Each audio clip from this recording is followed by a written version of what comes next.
Kinben Book 6, Chapter 132.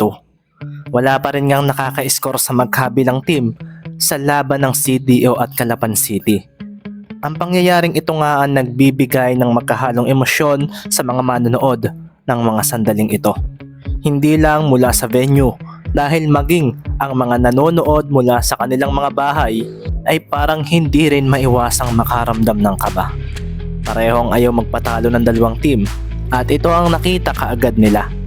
Sa Calapan City nga ang possession at habang pinapatalbog ni Mendez ang bola nang siya ay maglakad na papunta sa side nila ay mabilis niyang pinagmasdan ng kanyang defender na si Ken Digma.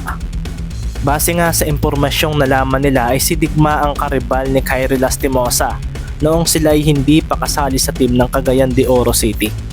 Ito palagi ang pumapangalawa kay Lastimosa at ang impormasyong iyon ang nagbigay ng katibayan sa kanya na mahusay itong manlalaro. Alam ito ni Mendez. Ramdam niya na anumang oras ay pwedeng may gawin ito kung kaya't kailangan daw niyang ibigay ang buong paglalaro niya sa labang ito. Isa pa, ang inaasahan niyang team up ng kambal ay isa ring malaking threat sa kanilang pagkapanalo. Ang tanong na nga lang ni Mendez ay kung kailan daw kaya nila ito mararamdaman.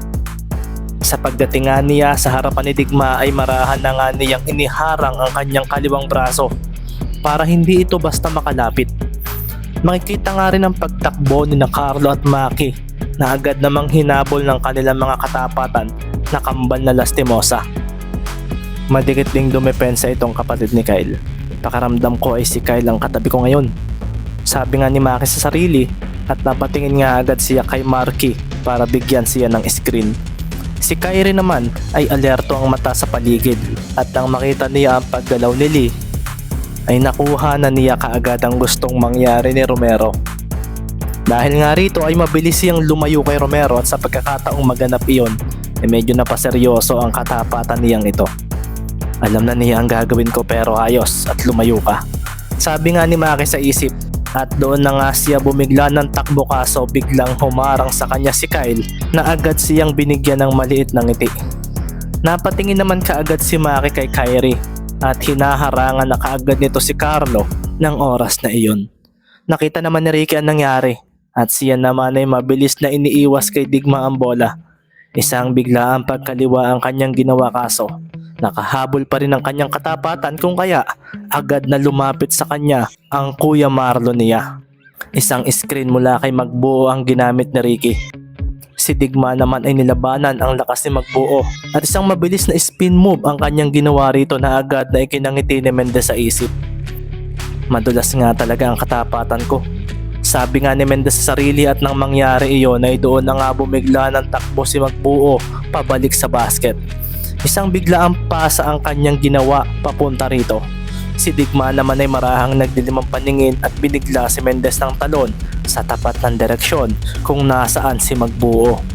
Hinampas ito ni Digma at napakuyom na lang si Mendez nang matamaan noon ng bahagya ang bola na naging dahilan upang hindi ito makarating ng maayos kay Marlon. Bumagsak sa sahig ang bola at doon na nga napaseryoso ang mga manonood nang habulin ito ni na Romero at Kyle Lastimosa. Naggigit-gitan ang dalawa at halatang ayaw magpatalo sa isa't isa. Hindi mo na ako kaya, Maki. Sabi nga ni Kyle at si Maki naman ay nakipagsabayan sa kanya. Anong sinasabi mo? Hindi mo ba nakikita ang ginagawa ko? Tanong naman ni Maki at sabay nga nilang hinawakan ng bola kaso dumulas ito sa mga kamay nila at doon na nga makikita ang biglaang pagdating ni Kyrie Lastimosa. Kasunod nga ng pagkuha ni Kyrie sa bola ay ang bigla niyang pagbato rito papunta sa kanilang side. Sa pagtingin nga ng mga manonood doon ay doon na rin sila napaseryoso dahil naroon na si Digma na hinahabol ni Mendez. Hanep ang bilis. Bulalas nga ni Ricky sa sarili at makikita nga ang pagsambot ni Digma sa bola na ipinasa ni Kyrie. Alam naming mabilis ka, Mendez. Pero matagal ko nang kakilala si Ken at para sa akin ay siya ang pinakamabilis na player na nakilala ko sa Maharlika League. Hindi ito madalas mapapansin pero dahil ikaw ang katapatan niya, sigurado akong susubukan niyang malaman kung sino ba ang mas mabilis sa inyong dalawa. Sabi nga ni Kyrie sa kanyang sarili na napakuyom pa nang masambutan ni Digma ang bola. Gusto mo palang maging pinakamagaling na basketball player ng bansa? Marami na ako narinig na nagsabi niyan, pero sa lahat ng iyon ay walang nangyari. Kagaya mo rin ako noon, Mendez. Iyan din ang gusto kong mangyari, pero dahil sa mga nakalaban ko, dito pa lang sa Mindanao, hindi lahat ng kagustuhan natin ay pwedeng mangyari. Nakakatuwang kaya mo iyong sabihin sa buong bansa. Dahil din sa ginawa mong iyan, ay gusto kong malaman kung gaano ka kaseryoso na magawa iyan. Sigaw nga ni Digma sa sarili na mahigpit na hinawakan ng bola gamit ang kanyang dalawang kamay. Kasunod ng pagtingin niya sa basket ay ang pagdiin ng kanyang mga pasa sa sahig. Hinintay niya ang paglampas ni Mendez. Sa pagkakataong iyon, ay napaseryoso si Ricky sa ginawa ni Digma. Sa paglampas nga niya rito ay doon na nga siya mabilis na humarang sa harapan nito. Kaso nakita niya ang mga mata ni Digma at sa pag-abante nito ay bigla na lang itong kumaliwa ng mabilis. Si Ricky ay napasabay rito kaso kasunod noon ay ang pagtalo nito. Napaseryoso si Ricky sa ginawang iyon ni Digma. Hindi raw niya ito dapat sabayan. Pwede raw siyang matawagan ng foul o pwedeng maging masama ang kanyang bagsak. Kaso paano raw niya malalaman ang isang bagay? Doon na nga inihanda ni Ricky ang kanyang sarili at sa pagtalo ni Digma ay siya rin pagsabay niya rito na ikinaseryoso ng mga manonood. Ang tigas talaga ng ulo ng Ricky na ito. Sabi na nga lang ni Isaiah sa sarili, kaso bigla rin siyang napaisip. Kung siya ba raw ang nasa kalagayan ni Mendez, ano ba raw ang kanyang gagawin? Isa nga si Kenken Digma sa may mataas ding vertical leap sa CDO team. Dumadakdak din ito at nang sandaling ito ay napaseryoso na lang siya nang si Mendez ay sumabay ng talon sa kanya. Talagang hindi ka man lang natakot sa mangyayari sa iyo? Bulalas nga ni Digma at maliit na ngiti naman ang tugon ni Mendez. Para saan pa? Ganito ako maglaro. Sagot naman ni Mendez at nang idakdak ni Digma ang bola ay nagdilim na lang ang paningin niya nang tumama sa bakal ng ring iyon. Mabilis na tumapon ang bola at sa paglapag ng dalawa sa tapat ng basket ay doon na nga natahimik ang crowd. Nabigo si Digma sa kanyang plano kay Mendez. Kasunod nga rin noon ay ang pagdating ni Kyle na agad na nakuha ang bolang bumagsak sa sahig. Dito na nga si Maki na paseryoso dahil si Kyle ay biglang pinatalbog ng mabilis ang bola. Iniiwas niya ito sa mga palad ni Maki at kasabay rin noon ay ang pagdating ni Digma. Napigilan pa rin nga ni Ricky si Kenken.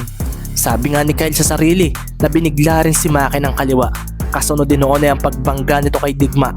Dito na nga kaagad na naganap ang switching. Kumusta Ricky? Ito nga ang mga salitang lumabas kay Kyle ng sandaling iyon. Sa pagtingin nga niya kay Ricky ay dito na nga bumigla si Lastimosa ng isang biglaang step back. Si Ricky naman ay napakuyom dahil ang laki ng agwat na nagawa nito. Sa paghabol nga ni Ricky ay dito na nga sumilay ang matalim na tingin ni Kyle. Huwag mong kakalimutan na kung ano ang gusto mong mangyari ay gusto ko rin. Mahinang wika nga ni Kyle na biglang tinalikuran si Mendez at tinalunan ng paharap. Isang turnaround jumper iyon at makikita nga ang ganda ng forma ni Lastimosa sa ere. Si Ricky naman ay hindi na nakatalon dahil hindi na siya aabot. Pinakawalan nga ni Kyle ang bola at doon na nga naganap ang unang pagpunto sa laban. Isang turnaround jumper sa harapan ng defender niyang 5'6" ang pinakawalan ng kakambal ni Kyrie na sa paglapag ay seryoso pang pinagmasdan si Mendez. Ang tahimik na CDO crowd nga ay agad na nagwala nang makita iyon. Si Ricky naman ay napahinga ng malalim. Hindi niya nahuli ang bola bago pa ito tumaas kung kaya't hindi raw niya mapipigilan ang tirang iyon ni Kyle. Ipasa mo sa akin ang bola Ricky. Sabi naman ni Maki na seryosong napatingin sa mga kalaban na tumakbo na papunta sa side nila. Si Digma naman ay pasimpleng sumulyap kay Mendez nang lampasan niya ito. Siguro, dapat ang gawin ko ay kung ano ang ginawa ni Kyle. Sabi nga niya sa sarili at napaseryoso na nga lang sila nang ipasa ni Mendez ang bola kay Maki Romero sa pagtawid nila sa gitna. Dito na nga napaseryoso si Kyrie at si Kyle naman ay pasimple ring tumingin dito habang binabantayan si Ibanez. Mukhang ito na ang makina na wala noong simula ng liga. Parang naglaylo ang laro niya. Pero nitong nakaraan ay parang ayos na uli siya. Sabi nga sa isip ni Kyle na napatingin din sa kanyang kakambal. Susubukan daw ni Maki na ilang paso ang kanyang kakambal at kahit kalaban siya ay hindi niya maiwasang mag-abang sa magaganap. Sa pagdating nga ni Maki sa harapan ni Kyrie ay dito na nga niya hinawakan ng bola. Hindi man lang si Maki nagpakita ng alinlangan nang gawin niya iyon. Si Kyrie naman ay gumalaw ng marahan ng mga paa at ang kanyang kamay ay nag-abang. Maki Romero, alam kong isa ka rin sa mga mahuhusay na manlalaro ng kalaban. Sabi nga ni Kyrie sa sarili at nang gumalaw na si Romero ay doon na nga siya napaabante dahil umatras ito mula sa kanya. Si Maki naman ay nagdilim ang paningin at sa paglapit ni Lastimosa ay bigla niyang pinatalbog ang bola at iniiwas ang kanyang katawan sa kalaban sa pamamagitan ng pagpapababa sa kanyang sarili. Nang humarang nga ang braso ni Kyrie ay napaseryoso ang ace player ng CDO nang lumampas si Romero. Ang kaghanapang iyon ang agarang nagpangiti kay Kyrie at sa paggalaw ng kanyang mga paa ay siya naman paghabol niya kay Maki Romero. Kaso, nang dumating siya ay biglang huminto si Romero at sa paggalaw niya ay siya namang pagtalikod nito. Pinasabay siya nito at sa paggalaw niya papunta sa direksyon nito ay siya namang bigla ang pagpihit ni Maki Romero na makikita sa mga mata ang kaseryosohan habang nakatingin sa basket. Isang turnaround jump shot din ang kanyang ginawa at makikita nga si Kyrie na nasa tabi nito. Hindi niya iyon nahuli na nagpaseryoso sa mga manonood. Ang bilis. Nasabi na nga lang ni Kyrie na napatingin na lang sa nasa ere ng si Romero. Pinakawalan nga ni Romero ang bola at doon na nga siya napaseryoso nang may lumitaw pang kalaban sa kanyang harapan. Hindi porket nalusutan mo si Captain Kyrie ay siguradong makakapuntos ka. Bulalas nga ni Gregor de Lima na parang isang toro na nagpalabas ng hangin sa kanyang ilong. Buong lakas nga niyang tinalon at hinampas ang bolang lumayo mula sa palad ni Romero. Ang kaganapang iyon na nagpakuyong kay Coach Isaiah. Ang mga players nga sa kanyang likuran ay napamura na lang dahil akala nila ay nasagot na ni Maki ang ginawa ni Kyle Lastimosa. Ang bola naman ay bumulusok pababa at dito na nga napaseryoso si Kyrie nang si Mendez ang nakasambot noon. Napaabante siya ng mabilis. Si Digmaan naman ay ganoon din at dito na nga makikita ang double team defense kay Mendez at ang shot clock nga rin ng kalapan ng mga sandaling iyon ay malapit na ring maubos na nagpasigaw na lang kay Coach Isaiah para ipaalala ito. Talagang hindi basta ang team na ito. Sabi na nga lang ni Maki na mabilis at tumakbo para kuhanin ang bola mula kay Ricky. Si Ricky naman ay kinulong sa depensa ng dalawang kalaban at dito na nga siya nakaramdam na tila ba dalawang malaking mga tao ang kinukuyog siya. Ang depensang ganito, parang ngayon lang niya naramdaman. Umatras nga si Ricky at pinatalbog ang bola. Kaso nangahawakan na ito ng kanyang kamay ay doon na nga makikita ang pagseryoso ni Kyrie. Muntik na akong maisahan ni Romero. Hindi na iyon mauulit. Hindi. Sigaw nga ni Kyrie sa sarili at nang matapik niya ang bola mula kay Mendez ay siya ring paglampas si Digma para kuhanin iyon. Kasunod nga noon na yung paglampas din ni Kyrie kay Mendez nang may kasamang pagsanggi. Napaatras si Mendez at kamuntikan pang matumba. Si Maki naman at Carlo ay kumaripas ng takbo para humabol. Hindi raw sila pwedeng basta magpadaig sa pinapakita ng kalaban. Ibang-iba raw ito sa mga kalaban nila noong nakaraan. Ramdam na ramdam nila, napapahirapan sila ng mga ito. Kaya hindi lang daw dapat kay Mendez sila mag-rely. Sa pagpapatalbog nga ni Digma sa bola ay napaseryoso siya nang si Ibanez ay lumitaw sa kanyang tabi. Hindi mo ako mahuhuli, sabi nga ni Digma at sa paghinto niya at sa pagharap ni Ibanez ay bigla siyang kumaliwa at sa pagsabay ng kanyang katapat ay doon na nga niya hinawakan ng bola at iniiwas dito. Isang Euro step crossover iyon na sinundan niya ng mabilis sa pagbitaw sa bola papunta sa board ng ring na malayo pa mula sa kanya. Ang bilis, sabi nga ni Ibanez na napakuyom na lang. Nang tumama naman ang bola sa board ay doon na nga napaseryoso si Maki nang huminto si Kyrie. Doon na nga rin sila napalingon sa lumampas sa kanilang si Kyle Lastimosa. Hindi nga para kay Kyrie ang ginawa ni Digma dahil para ito sa kanyang kakambal. Alam ni Digma ang gagawin dahil ang defender daw nitong si Ibanez ay ang humabol sa kanya. Sa pagsambot nga ni Kyle sa bola ay bigla na lang siyang napaseryoso dahil mula sa likuran niya ay lumitaw si Mendez na nagtitilim ang paningin. Hinaklit ito ang bola at ang mga players ng CDO sa bahaging iyon ay nagulat sa pangyayaring iyon. Maging sina Maki nga at Carlo ay napaseryoso dahil nang patalbogin ni Mendez ang bola ay biglang ibinato nito ito papunta sa kabilang side. Lumampas ang bola kina Perena at De Lima na sinubukan pang maharangan iyon kaso dumiretso pa rin ito sa palad ni Markeli na agad na inilagay ang sarili niya sa 3-point area na agad na ikinatakbo pabalik ng dalawang big men ng CDO. Pero huli na rin sila dahil napakawalan agad nila ang isang tres mula sa unahan ng arko at sa paghalit ito sa basket ay doon na nga napakuyom si Mendez. Huminga siya ng malalim at marahang umiti. Okay lang na maisahan ako ng kalaban. Ang importante, Hindi ako mawawala ng paraan para magawa ang mga natural na bagay na ginagawa ko. Pambihira, hindi ako nag-ingat. Nakalimutan kong hindi nga pala marunong mawala ng pag-asa ang isang ito. Sabi naman ni Kyle sa sarili nang lampasan siya ni Mendez. 2-3 nga ang naging score at sa pagtayo ni Mendez sa gitna ng court at sa pagharap sa mga paparting na kalaban ay doon na nga ako mawala ang hindi nakikita ang asul na ibon mula sa kanyang katawan. Kung ang kwentong ito ay pantasiya, makikita ang pagliliyab ng asul na liwanag mula sa manlalarong si Mendez. Mas lalo siyang nagkaroon ng dahilan na hindi matalo. At ito ay dahil alam niyang hindi rin magpapatalo ang kalaban. Sa pagdating nga ni Digma sa kanyang harapan ay dito na nga sila nagkatinginan. Napaseryoso si Digma nang sa pagkaliwa niya ay hindi sumabay si Mendez.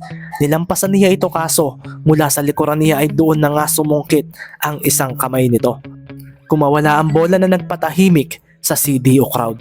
Isang mabilisang steal ang ginawa ni Mendez at sa pagharap niya sa side nila ay doon na nga siya napahinto at nagulat. Lumitaw si Kyle Lastimosa na mararamdaman ang malakas na datingan.